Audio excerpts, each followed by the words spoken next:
arranco via la lenga e noi ciutu. Ci stanno strappando via la lingua e noi anziché protestare ce ne stiamo zitti. La lingua è il piemontese, a torto spesso additata come dialetto, ma al pari dell'italiano e del francese anche lei lingua romanza. E come la lingua di Dante e Proust, il piemontese ha una sua grafia etimologica, una grammatica e una sintassi, e soprattutto una letteratura che può vantare 1000 anni di storia. Dettagli a quanto pare per chi ha voluto estrometterla dall'unica legge nazionale che tutela proprio le lingue minoritarie. La legge in questione è la 482 del 1999, che ha dato attuazione, con un ritardo di 53 anni, all'articolo 6 della Costituzione italiana. La Repubblica tutela con apposite leggi le minoranze linguistiche.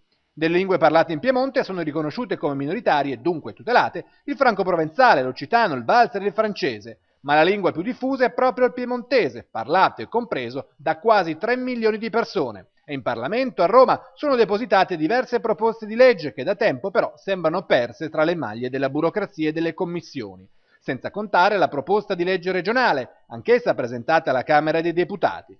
E giusto un anno fa Gioventù Piemontesa ha raccolto 12.000 firme a sostegno del piemontese, consegnate al presidente del Consiglio regionale Valerio Cattaneo.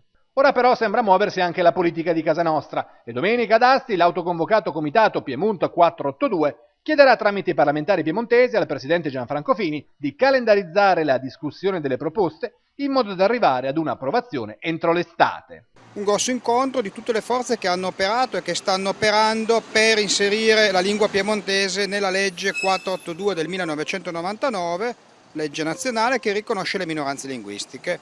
Il piemontese è stato escluso per questioni politiche e noi, i parlamentari piemontesi, vogliono fortemente che esso venga invece ricompreso nella legge.